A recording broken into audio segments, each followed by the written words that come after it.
Voilà. À l'attaque. Donc, informatique 1, introduction générale.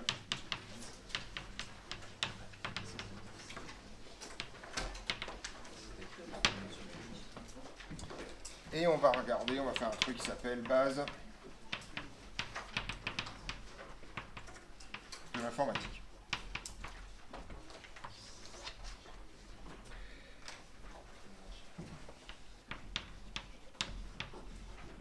Et de l'algorithmique.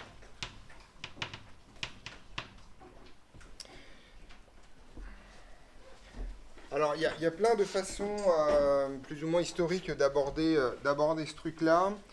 Mais en fait, l'informatique ne procède et ne naît finalement que en fait, parce qu'il existe une autre discipline qui lui est extrêmement reliée dans son exploitation qu'on appelle l'algorithmique. Donc en fait, l'algorithmique, ça va être vraiment quelque chose qu'on va étudier à partir de la moitié du premier semestre. D'accord ? Vraiment l'étude générale des méthodologies. Et en fait, il s'avère, alors vous connaissez probablement un algorithme très vieux. Si je vous dis algorithme, théoriquement, l'algorithme d'Euclide, effectivement, et vous savez que probablement Euclide n'avait pas d'ordinateur à sa disposition pour faire tourner l'algorithme d'Euclide. D'accord ? Euclide, c'est vieux, quoi. D'accord ? Donc, dans le principe, si vous voulez, ce qu'on va étudier cette année, l'algorithmique et son application à l'informatique, n'a en fait, en toute rigueur, pas besoin. Enfin, l'application informatique, si, mais l'algorithmique, en tout cas, n'a absolument pas besoin de l'existence des ordinateurs pour le faire. D'accord ? Le fait qu'on puisse utiliser, par contre, les caractéristiques propres de l'algorithmique vont faire qu'on va pouvoir utiliser des machines pour faire ça. D'accord ? Donc l'idée, en fait, et ça on le reverra après, c'est la chose suivante, c'est qu'en fait, il existe un certain nombre de problèmes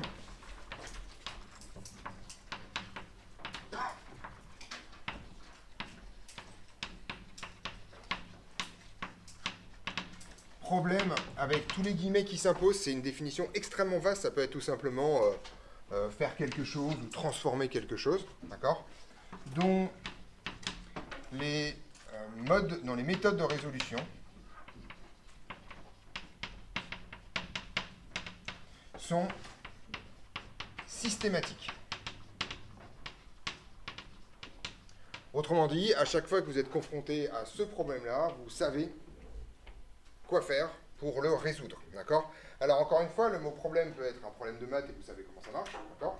Mais ça peut être un truc complètement con du genre, je sais pas, vous voulez couper les oignons, vous savez comment ça se résout ce problème. Vous prenez un couteau, vous faites tac, tac, tac, tac, tac, vous coupez les oignons, ce genre de choses, c'est pas très compliqué. Voilà, vous n'avez pas à réinventer l'eau chaude à chaque coup, d'accord ? Donc c'est un sens du mot problème vraiment extrêmement, extrêmement vaste. À partir du moment où c'est systématique, vous allez pouvoir demander à une machine de le faire. D'accord ? Tout simplement, le faire à votre place. Vous allez pouvoir construire une machine qui, à votre place, va faire ce truc-là.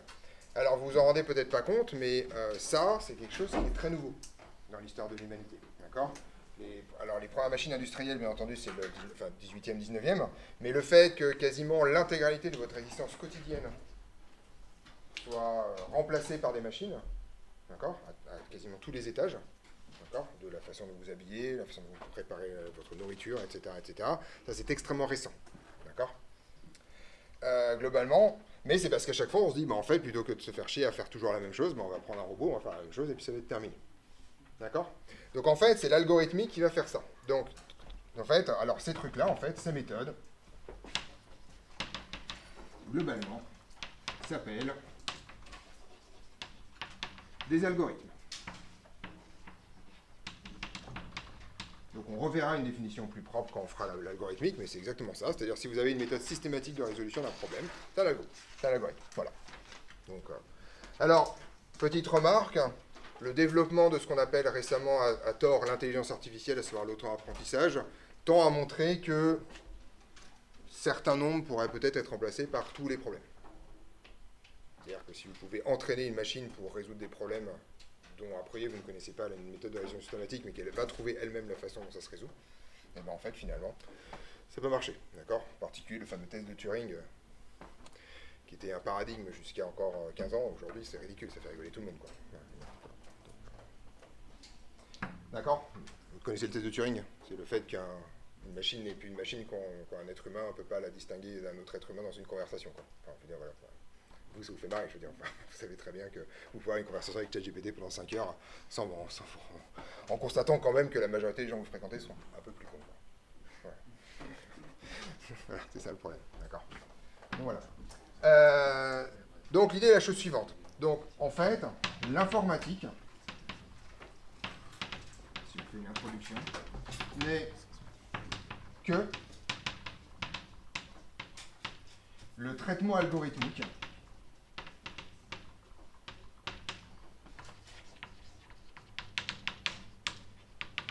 par des machines très particulières qu'on appelle les ordinateurs. Alors la théorie de Turing n'est plus le programme, d'accord. En gros, un ordinateur, c'est une machine qui est polyvalente, c'est une machine qui peut se simuler elle-même en particulier. Et donc globalement, en fait, vous savez qu'il faut un micro-ondes, vous savez qu'un micro-ondes, c'est pas un ordinateur, d'accord, ça fait qu'un seul truc. Mais un ordinateur, c'est un truc qui, grosso modo, en fait, peut recevoir des instructions et faire des problèmes, et donc, s'adapter à un certain nombre de problèmes en fonction des interfaces que vous lui distribuez.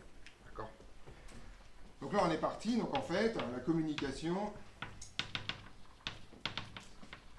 avec un ordinateur, donc là, c'est pas, on va aller assez vite, se fait via une succession de langages. Donc pareil, hein, ça vous le savez probablement pas, mais en fait, quand vous parlez à un ordinateur, alors vous parlez à l'ordinateur en faisant des clics dessus. D'accord. Pour appeler ça un langage, c'est le langage du clic-clic, clic-clic, d'accord, machin chose. En fait, en dessous, vous avez plein de langages qui vont déjà convertir ça en des instructions de code, puis ensuite convertir ça en du langage machine, puis ensuite convertir ça en langage processeur, au minimum comme interface. D'accord. Python, par exemple, c'est un langage qui fonctionne sur du C. Donc quand vous tapez du Python, vous faites du C, enfin surtout la partie mathématique de Python, vous faites du Python, ensuite vous faites du C, ensuite vous faites du langage machine, vous faites du langage processeur. D'accord. Donc vous avez en fait plein de traductions entre ce que vous faites et les 0 et les 1 qui vont se balader quelque part dans votre machine. D'accord. Donc vous avez une succession de langages. D'accord. Donc en gros, plus un langage va être proche du processeur, plus on va parler de langage machine. D'accord. Et etc., etc. Alors, il faut bien vous rendre compte que vous êtes content et contente de ne pas utiliser du langage machine. En fait, vous connaissez le langage machine, vous l'avez déjà vu probablement, si vous avez eu entre les mains, par exemple, une boîte à musique. Vous avez déjà vu une boîte à musique dans votre vie? Vous savez comment ça marche? Ça, c'est du langage machine, primitif. C'est 0-1 dans les bons endroits. Bing, bing, bing, bing. D'accord. Voilà. Et il y a quelqu'un intelligemment qui a fabriqué la bobine pour que ça fonctionne. Donc, le premier langage machine, c'est pas les boîtes à musique, en fait, c'est les métiers à tisser. Le premier ordinateur, en toute rigueur, c'est les métiers à tisser au début du 19e. Vous mettez des cartes perforées en disant est-ce que ça bouge dans un sens, ça bouge dans l'autre, et vous fabriquez des tissus avec des machines. Ensuite, vous pouvez mettre ça dans des pianos, par exemple, des pianos mécaniques, etc., etc. Et en fait, il s'avère, et c'est quelque chose qu'on verra pendant l'année, que c'est une des raisons historiques, et il y en a plein d'autres par ailleurs, qui font qu'en fait, un ordinateur, in fine, n'utilise que les systèmes à 2 états. Ce qu'on modélise en général par des 0 et des 1, ou par des hauts et des bas, etc., etc., mais ce qu'on va appeler du binaire. Vous avez déjà entendu parler du binaire dans votre vie, une fois? Cool, c'est bien. Voilà. Donc là, on va un peu faire les choses. D'accord? Bien entendu, on ne codera pas en binaire. D'accord? Alors, il y a probablement des gens qui font ça, d'accord? Ceux qui font l'interfaçage entre les deux, mais c'est déjà maintenant des packages complets dans ces histoires-là. Mais on ne fait pas ça, d'accord? Je vous informe quand même que moi, quand j'avais la moitié de votre âge, plus exactement, quand on codait sur Amstrad CPC, si je me souviens, on codait en assembleur, c'est-à-dire qu'on mettait des chaînes de dizaines de milliers de caractères hexadécimaux à la suite, et on avait sur Enter à la fin en priant qu'on n'avait pas de faute de frappe au milieu. Voilà. C'était assez épique quand même, globalement. C'est quand même plus simple de télécharger le dernier Assassin's Creed et de double-cliquer sur l'icône et pas se faire chier tranquillement. D'accord, voilà. Donc, en gros, on a un peu évolué. Donc, l'idée et la chose suivante, c'est que quand vous allez avoir un langage, vous allez en fait donner à l'ordinateur 2 choses. D'accord. En fait, tout langage est en fait structuré de 3 façons. Donc ça, c'est tout ce qu'on va voir cette année. Donc un langage est structuré, enfin plutôt s'articule, histoire de ne pas répéter les choses, s'articule sur. Alors, donc ça, c'est les 3 trucs qui sont importants que vous allez retrouver dans vos polycopiés. Donc, des expressions. Donc, des expressions, c'est des choses qui contiennent une valeur. D'accord ? Un objet.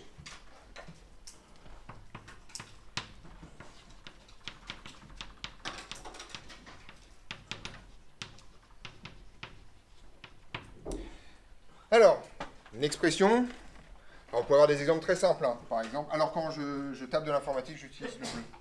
D'accord? Voilà. Voilà, c'est des exemples, mais voilà. Donc par exemple, 2.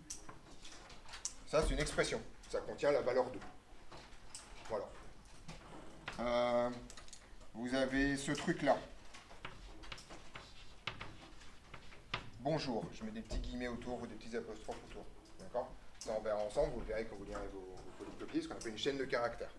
D'accord? Voilà. C'est du texte. 3.57. Ça, c'est aussi un nombre, mais c'est pas le même type que le premier. D'accord? Pour celles et ceux qui ont un peu fait l'informatique, c'est avec les entiers et les flottants, c'est pas la même chose, c'est pas la même bestiole. Etc., etc. Ça, c'est les expressions. C'est des choses que vous allez manipuler et transporter, alors que vous allez pouvoir faire évoluer tout au long de votre programme. On est d'accord là-dessus? Avec ces expressions, vous allez pouvoir faire des trucs avec un ordinateur, vous allez pouvoir lui dire quoi faire. D'accord? Ces trucs-là s'appellent des instructions. Vous allez dire, voilà, fais ça, imprime ça, calcule-moi ça, je remplace la valeur de ça par ça, etc., etc. Donc pour l'instant, je reste très flou dans cette histoire-là, d'accord?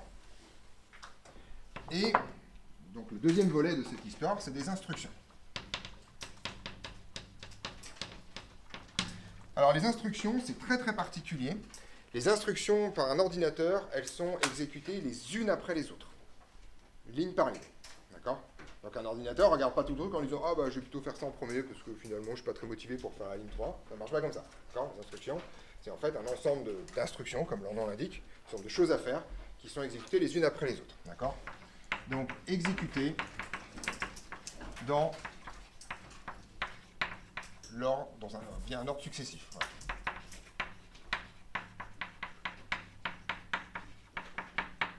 Donc pour celles et ceux qui sont un tout petit peu à l'aise en informatique, vous savez exactement de quoi je parle. Pour les autres, je reste dans le flou volontairement. On en reparlera après, mais c'est important de faire la distinction entre les deux. D'accord? Voilà. Je vais en parler assez rapidement, on va en voir une rapidement. Alors le problème, en fait, c'est que si on fait que ça, ça sert à rien. Ça sert à rien parce qu'en fait, comme je l'ai dit en préambule, tout ce qui est faisable par un ordinateur est faisable par un être humain. Et c'est beaucoup plus long de dire à un ordinateur « fais ça » que de le faire vous-même. Un peu de choses près, d'accord? En gros, si vous voulez dire à un ordinateur « fais plus 2 », vous devez ouvrir votre machine, ouvrir un programme, faire « fais plus 2 », vous avez plus vite fait de le faire, d'accord? Alors bien sûr, si c'est juste faire x 4513, il est possible que, en fait, l'ordinateur soit plus rapide. En fait, il s'avère que factuellement, pour des opérations mathématiques simples, les êtres humains battent toujours, alors, les êtres humains bien préparés battent toujours les ordinateurs, et en particulier les ordinateurs à leur temps d'allumage. D'accord? Il n'existe quasiment aucune opération simple, y compris le calcul des racines carrées, où ce soit plus rapide de faire ça avec une calculatrice dans un sac qu'avec un boulier et quelqu'un bien entraîné. Et quelqu'un bien entraîné. Non, on soit clair. D'accord. Si ça vous intéresse, tapez ça sur YouTube, vous allez voir, c'est d'une violence. Les gens qui sont entraînés sur les bouliers, c'est assez impressionnant. Donc si on n'a que ces deux trucs-là, ça ne sert à rien. Vraiment à rien. D'accord? Donc en fait, ce qui va nous intéresser, et c'est ça la grande spécificité des ordinateurs, c'est la troisième chose, c'est ce qu'on va appeler les structures.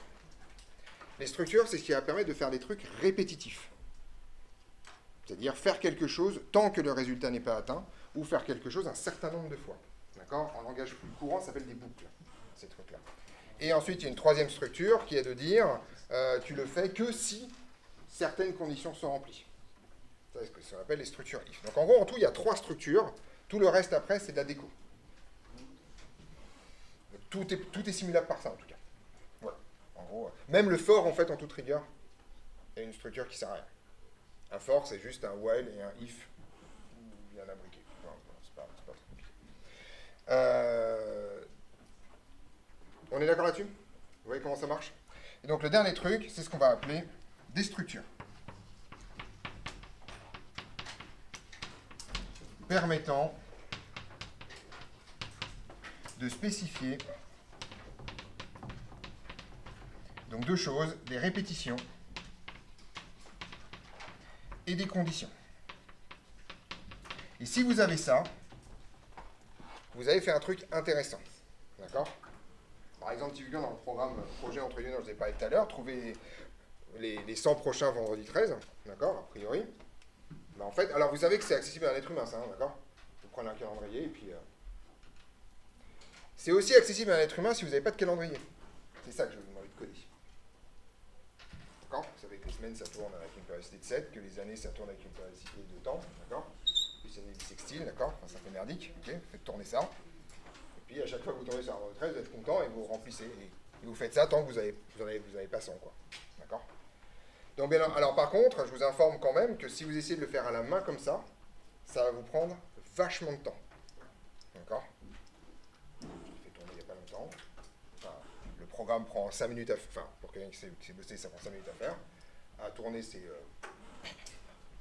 1 seconde sur un ordinateur normal. D'accord? Si vous voulez le faire à la main, vous en avez probablement pour bien quelques bonnes heures quand même. Parce que ça paraît pas, mais je crois que le plus grand, enfin le dernier de cette liste-là, si je ne me trompe pas, il est quasiment à la fin des années 2000, enfin, en 2100. Quoi, ouais. Donc le but, c'est qu'à la fin, on ait une liste avec les dates des vendredis 13, à partir de... La seule chose que vous connaissez, c'est la date d'aujourd'hui. Voilà, vous dites, aujourd'hui, on est jeudi, on est le 5 septembre 2024, puisque les années, c'est important, à cause du caractère bissextile des années. Donc c'est assez merdique comme programme. Voilà. Donc vous pouvez essayer, c'est rigolo, hein, par rien, c'est le MSE. Donc voilà. Donc en vrai, si vous avez une bonne maîtrise d'informatique, en 5 minutes, c'est plié. Hein. C'est vraiment un truc assez simple. D'accord? Mais pour les autres, vous allez voir qu'il y a tout dedans, c'est assez rigolo. Et donc on va en parler en particulier dans ce truc-là au fur et à mesure de vous avancer sur le sujet. Le seul avantage sur ce programme-là des structures, c'est que vous allez pouvoir dire à un ordinateur, ouais, tant que tu n'as pas fini, continue à bosser, et comme il bosse beaucoup plus vite que vous, et bien en fait, vous allez avoir un gain de temps considérable entre le fait d'avoir codé le programme et le fait que l'ordinateur, lui, va bosser plus vite que vous de façon répétitive. Si par contre, vous devez dire, bon ok, alors le prochain, calcule-le, puis à chaque fois, vous faites, bon, bah maintenant on fait le prochain, et maintenant on fait le prochain, ou alors affiche-moi toutes les dates que je regarde bien s'il y a un vendredi 13 dans le tas, vous n'avez rien gagné. C'est vrai que vous avez perdu. D'accord? Donc l'avantage, et le seul et unique avantage de l'informatique, un peu de choses près, c'est qu'en fait, il est capable de faire ce que plein d'êtres humains feraient de façon très concentrée, sans manger, sans boire, sans dormir, et de façon plus rapide. D'accord? D'une certaine façon, si je caricature un peu, si on avait assez d'esclaves dans le monde, on pourrait tout simplement faire des jeux avec des gens qui mettent les pixels un par un sur le truc. Quoi. Il faut beaucoup de monde. D'accord? Voilà. Beaucoup de monde très rapide. Voilà. D'accord? Je vous rappelle que le téléphone fonctionnait comme ça dans les années 20. Hein. Vous appeliez quelqu'un qui branchait le fil littéralement entre votre téléphone et le téléphone de votre interlocuteur. Aujourd'hui, ça demande une petite démultiplication quand même. Ouais. Est-ce qu'il y a un deuxième avantage? C'est peut-être que les chances qu'il fasse une erreur sont peut-être plus faibles. Alors, les chances qu'il fasse une erreur sont nulles sur les opérations de base, puisque la redondance fait qu'en fait, un ordinateur ne fait jamais un calcul. Il en fait toujours 3 ou 4. Enfin, il fait toujours 3 ou 4 fois le même calcul en termes de processeur, et il prend la réponse majoritaire. Donc c'est ultra rare en fait, grosso modo, qu'un ordinateur, enfin c'est vraiment la probabilité qu'un ordinateur se plante, sur les calculs simples en tout cas, est extrêmement faible. C'est ça le principe. Non, il ne se trompe pas, il a fait les MPSI, il ne se trompe pas. Alors bien sûr, un humain se trompe évidemment, tout le temps, il y a aussi ça, d'accord? Mais c'est ça l'idée, mais c'est le seul avantage structurel. En tout cas, il faut bien que vous compreniez un truc très important, c'est qu'il n'y a pas d'avantage qualitatif fort à un ordinateur en fait. Il ne va pas inventer un truc complètement nouveau, un truc absolument incroyable, etc. etc. D'accord, c'est un énorme problème. On peut faire vérifier des preuves à des ordinateurs. C'est assez compliqué de faire des démonstrations mathématiques avec des ordinateurs. Et aussi, c'est extrêmement compliqué qu'un ordinateur trouve un théorème en disant tiens, ça a l'air marrant, ça a l'air ça, ça a l'air de bien se passer, etc., etc. Il y a des trucs dans ce sens-là, mais ça reste encore balbutiant pour l'instant. D'accord ? Mais factuellement, c'est juste... En fait, le jour où on arrivera à le faire, c'est juste qu'à un moment donné, on réussira à comprendre comment on fait pour avoir l'intuition d'un théorème, en fait. Donc on a trouvé un algo, quoi. Ou l'ordinateur a trouvé en auto-apprentissage un algo. Voilà. Mais ça s'arrête là. Ok. On est d'accord là-dessus ? Voilà. Alors, c'est tout ce qu'on a dans ces histoires-là. Et donc finalement, je vous rassure tout de suite, vous voyez, l'informatique, c'est ultra simple. Si vous savez ça, ça et ça, ben vous allez tout faire. Alors, peut-être pas avec la dextérité d'un programmeur, mais vous savez tout faire. En gros, vous avez les bases pour tout faire et pour tout comprendre. Tout le reste après, c'est que du détail et de l'application à des cas particuliers de ces 3 trucs de base. Et donc c'est ça qu'on va voir ensemble en septembre. D'accord là-dessus ? Voilà. Donc je vais finir ce cours en... C'était un grand 1, c'est ça, si je me trompe pas. Voilà.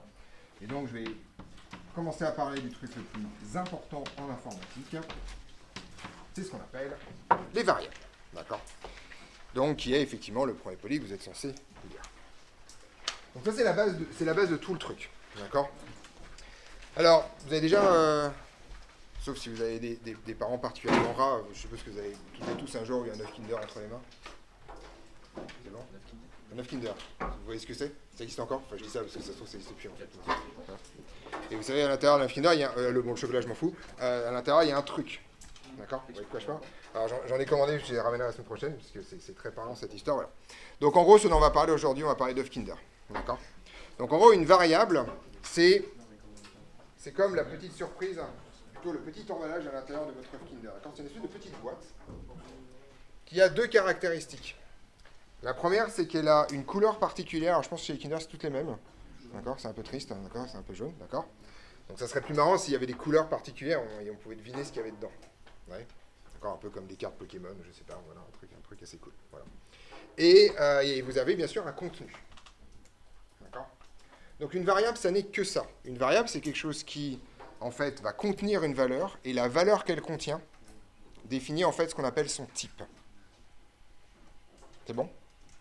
Ok. Donc, je vais vous donner les exemples, vous allez voir, ça va être très simple. Donc, une variable est un objet.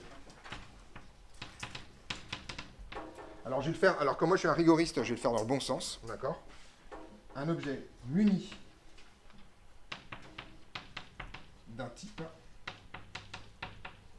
d'accord? C'est-à-dire en fait qui vous raconte la nature de ce qu'il y a à l'intérieur, d'accord? Alors, des types, pour l'instant, je vais être très évasif. Là, par contre, vous avez bouquiné, d'accord? Mais ça peut être, par exemple, des nombres. Ça peut être du texte. Ça peut être des tableaux. D'accord? Voilà, vous verrez ça quand vous lirez ça un peu plus dans le détail. D'accord? Mais un type. Grosso modo, ça vous raconte ce qu'il y a dedans. Et, deuxième chose, contenant une valeur. Et cette valeur doit être conforme à son type. Autrement dit, si cette variable est une variable de nombre, à l'intérieur, vous devez avoir un nombre. C'est pas très compliqué, d'accord? Contenant une valeur conforme au type. Alors, en fait, il s'avère que ces deux points ne suffisent pas parce que, en fait, la variable, c'est comme un chien bien dressé.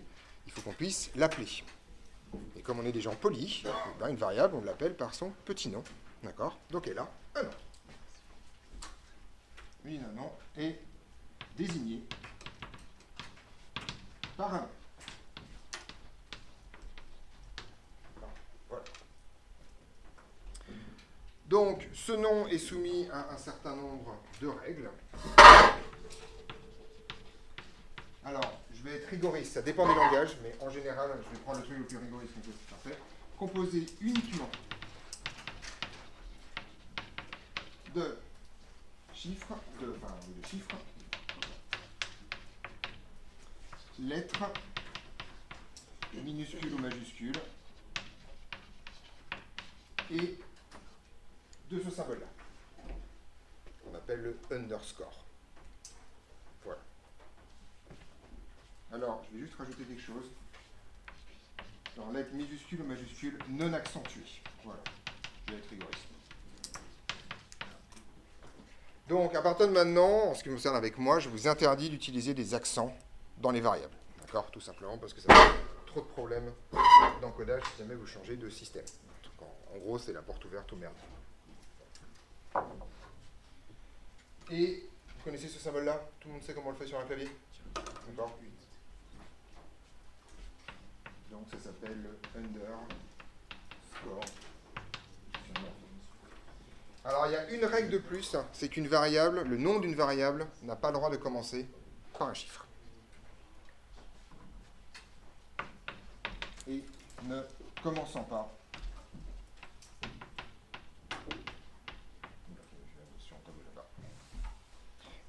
pas par un chiffre. Parce qu'un ordinateur, quand il voit un chiffre, il se dit tiens, on est en train de me parler d'un nombre là dans cette histoire. Non, ça ne fonctionne pas. D'accord. Et ne commençant pas par un chiffre.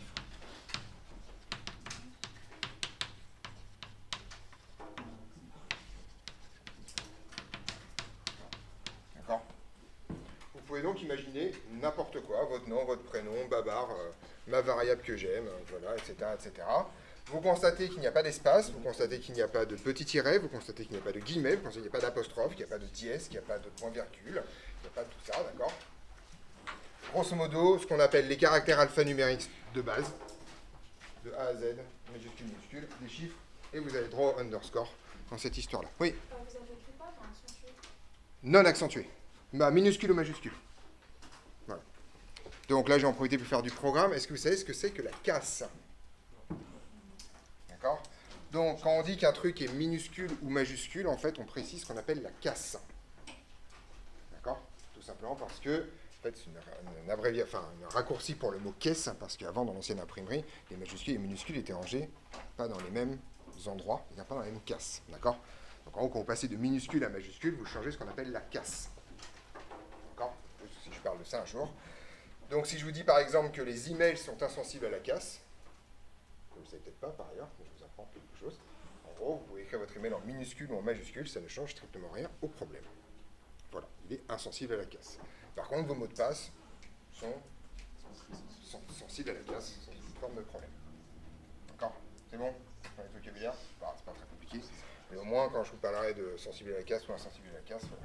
Les noms des variables sont sensibles à la casse.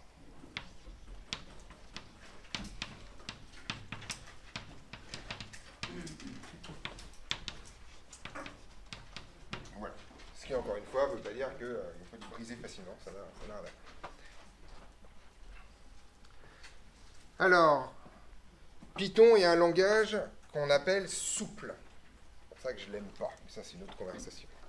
Python est un langage extrêmement souple, beaucoup trop souple, d'accord? Ce qui fait que, grosso modo, pour créer une variable, vous allez faire tout en même temps.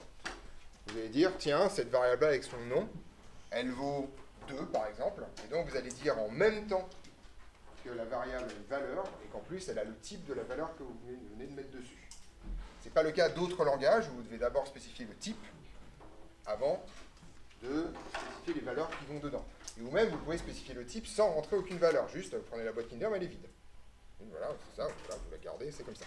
Donc ça ne marche pas en Python, d'accord? L'affectation et la définition, c'est le même acte en Python, d'accord? Et donc, ça se fait par l'affectation, et c'est la dernière chose que je vais faire aujourd'hui, et que vous retrouverez dans votre livre probablement. Donc, en Python, la définition d'une variable se fait via, et là c'est quasiment une définition en fait, l'affectation d'une valeur.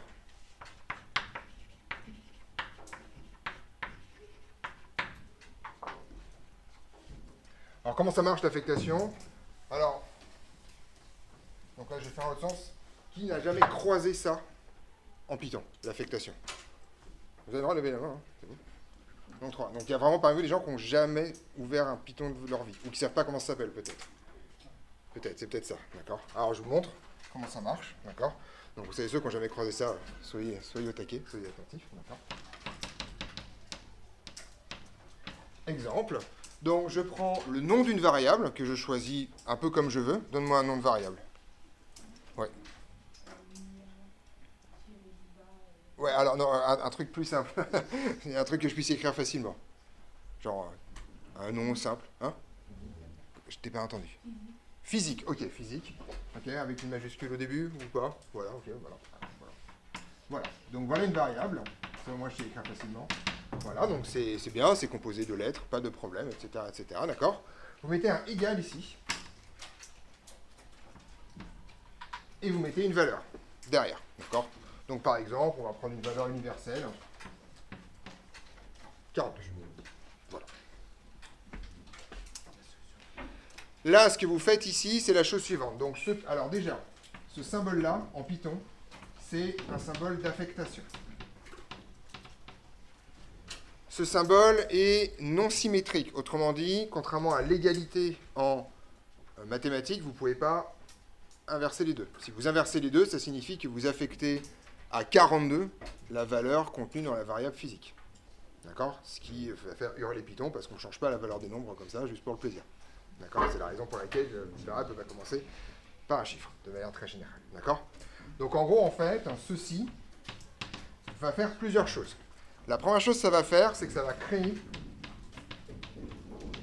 la variable appelée physique.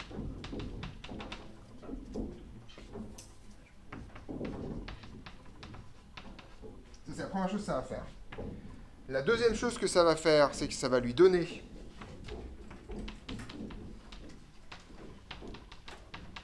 le type entier. Tout simplement parce que 42 est un nombre entier. Donc ça, Python va comprendre que, en fait, physique, c'est un conteneur qui doit contenir des nombres entiers. Et lui affecte la valeur 42. C'est ça qu'on fait. Donc en gros, vous créez une petite boîte, vous mettez 42 dedans. Ça, c'est hyper important parce que dans toute la suite, quand vous allez taper physique, en fait, ce sera équivalent à taper la valeur qu'il y a dedans. Ça, c'est le truc le plus important. Dans toute la suite, taper le nom d'une variable est équivalent à taper la valeur qu'elle contient. Alors bien sûr, si vous faites que ça, c'est très con, autant taper 42 directement.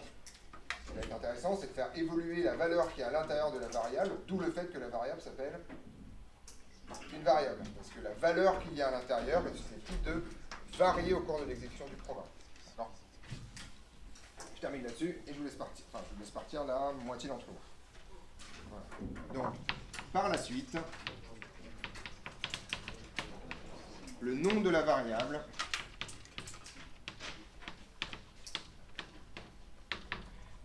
comment on appelle un truc qui contient une valeur? Première ligne de secours. Non. Non. Hein? Non. Une expression. Merci. C'est une expression, puisque ça contient une valeur, d'accord, contenant enfin, une expression équivalente au contenu de la variable.